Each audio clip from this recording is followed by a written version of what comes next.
miraculous aspect of the rise of Islam like this. What is most striking about the early expansion of Islam is its rapidity and success. Western scholars have marveled at it. Within a decade, Arab forces overran the Byzantine and Persian armies and conquered Iraq, Syria, Palestine, Persia, and Egypt. Muslim armies proved to be formidable conquerors and effective rulers, builders rather than destroyers.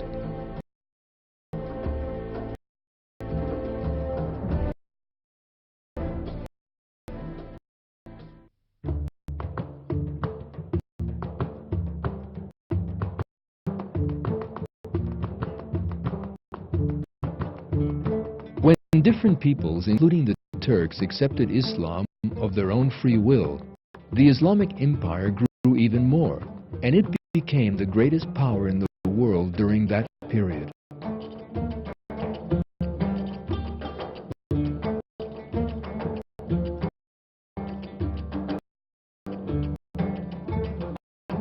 One of the most important facets of this empire was that it provided the stage for a scientific development previously unmatched in history.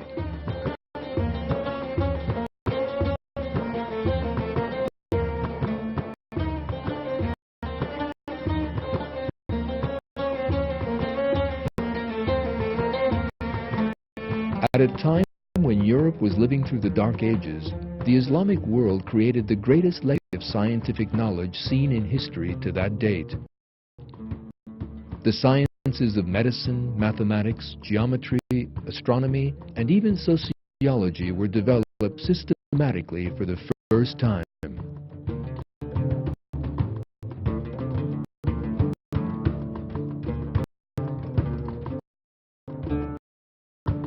Some commentators try to link this Islamic scientific development to the influence of the ancient Greeks. But the real source of Islamic science was the experimentation and observations of Muslim scientists. In his book, The Middle East, Professor Bernard Lewis, an expert in Middle Eastern history, explains it like this. The achievement of medieval Islamic science is not limited to the preservation of Greek learning, nor to the incorporation in the corpus of elements from the more ancient and more distant East. This heritage, which medieval Islamic scientists handed on to the modern world, was immensely enriched by their own efforts and contributions. Greek science, on the whole, rather tended to be theoretical. Medieval Middle Eastern science was much more practical, and in such fields as medicine, chemistry, astronomy, and agronomy, the classical heritage was clarified and supplemented by the experiments and observations of the medieval Middle East.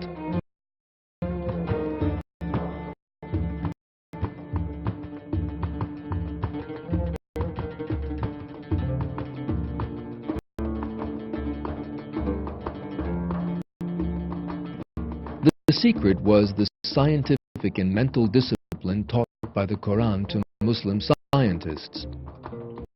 The lines written by a Muslim scientist of that period in his private diary strikingly demonstrate how much alive the Quran-based concept of science was.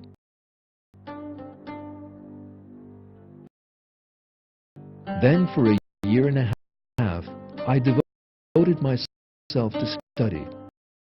I resumed the study of logic and all parts of philosophy. philosophy.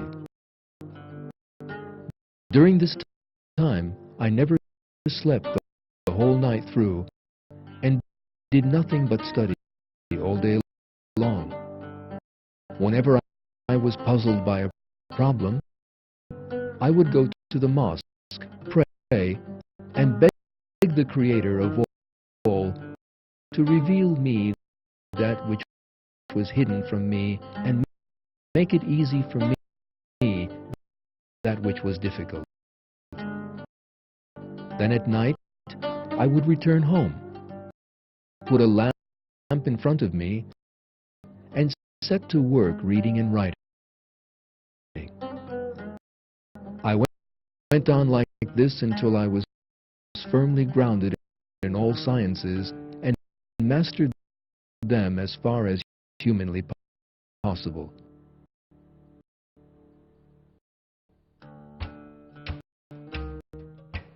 Andalusia, where most Muslim scientists were born and raised, became a major center of innovation and development, especially in medicine. Muslim physicians were trained in such varied fields as pharmacology, surgery, ophthalmology, gynecology, physiology, bacteriology, and hygiene. And they made important discoveries which laid the foundations of modern science. Here are some of them.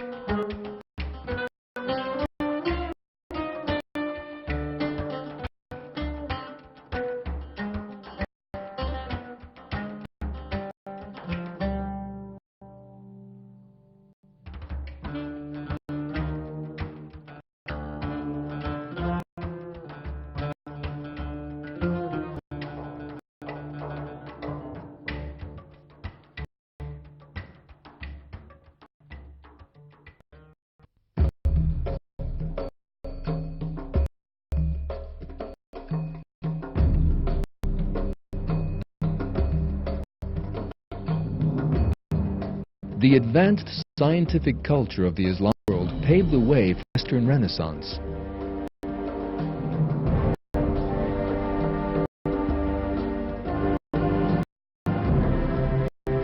Muslim scientists acted in the knowledge that their investigation of God's creation was a path through which they could get to know Him.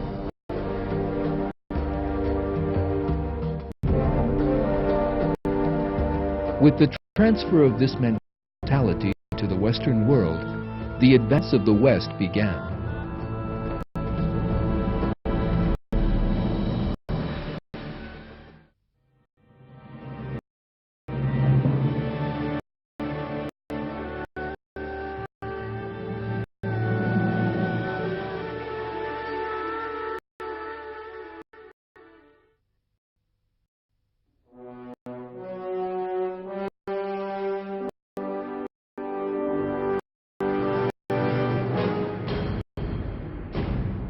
Medieval Europe was ruled by the dogmatic regime of the Catholic Church. The Church opposed freedom of thought and pressured scientists. People could be punished by the Inquisition simply for holding different beliefs or ideas. Their books were burned, and they themselves were executed.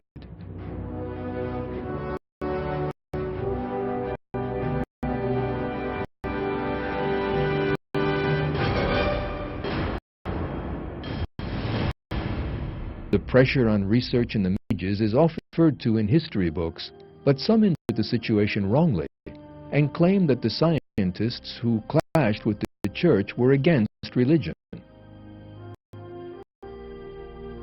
The truth is the exact opposite. The scientists who opposed the bigotry of the Church were religious believers. They were not against religion, but against church dogma. For example, the famous astronomer Galileo, whom the Church wanted to punish because he stated that the world rotated, said, I render infinite thanks to God for being so kind as to make me alone the first observer of marvels kept hidden in obscurity for all previous centuries. The other scientists who established modern science were all religious. Kepler, regarded as the founder of modern astronomy, told those who asked him why he busied himself with science, "I had the intention of becoming a theologian, but now I see how God is, by my endeavors, also glorified in astronomy. For heavens declare the glory of God." As for Newton, the greatest scientist in history, he explained the principle underlying his zeal for scientific endeavor by saying,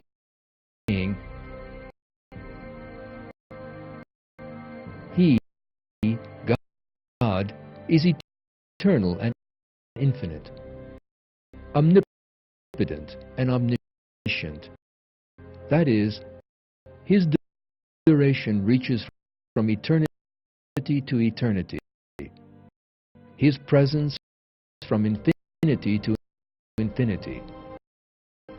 He governs all things and knows all things that are or can be done. We know him only by his most wise and excellent contrivances of things. We reverence and adore him as his servants."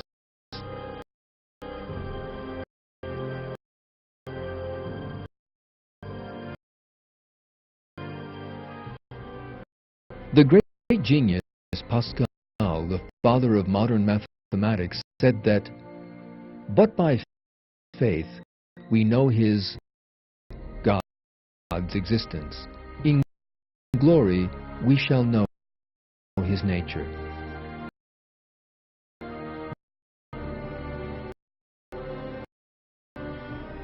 Von Helmont, one of the leading figures of modern chemistry and the inventor of the thermometer, declared that science was a part of faith.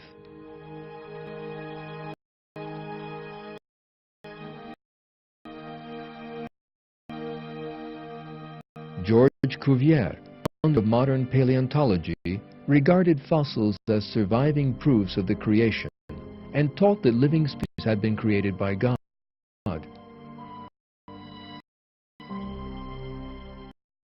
Carl Linnaeus, who first systematized scientific classification, believed in the creation and stated that the natural order was a significant proof of God's existence.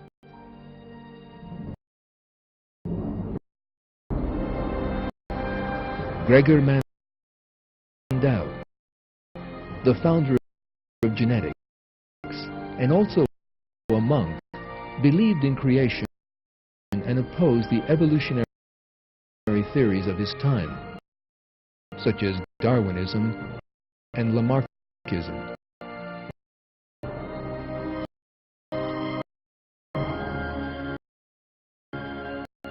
Louis Pasteur, the greatest name in the history of microbiology, proved that life could not be created in inert matter and taught that life was a miracle of God.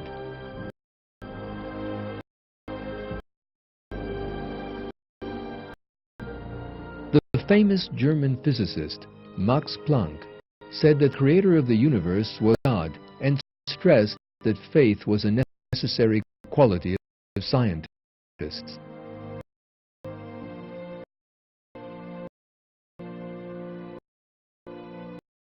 Albert Einstein, regarded as the most important scientist of the 20th century, believed that science could not be godless and said, "Science without religion is lame." A large number of other scientists who guided scientific history were religious people who believed in God.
These scientists believed in God and served science with the intention of discovering the universe which He had created. As God decreed in the Quran, they thought about the creation of the heavens and the earth and investigated in the awareness of God. The birth of science and its development were the result of this awareness.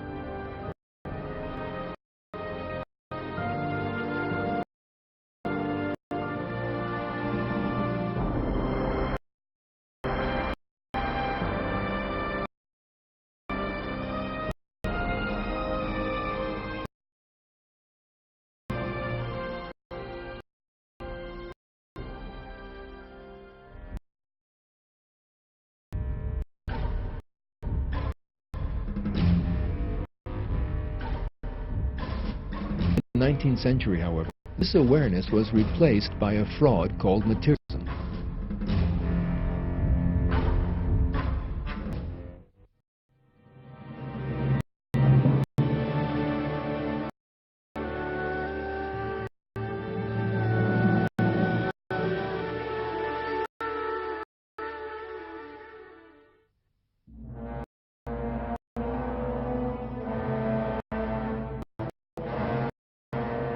The 19th century was a period which witnessed the greatest errors in human history.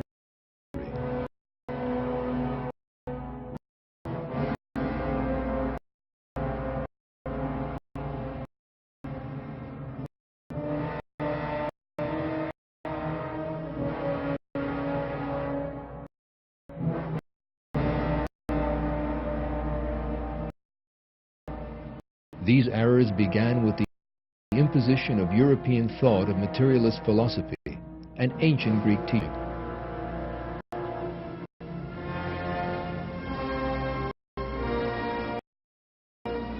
The greatest error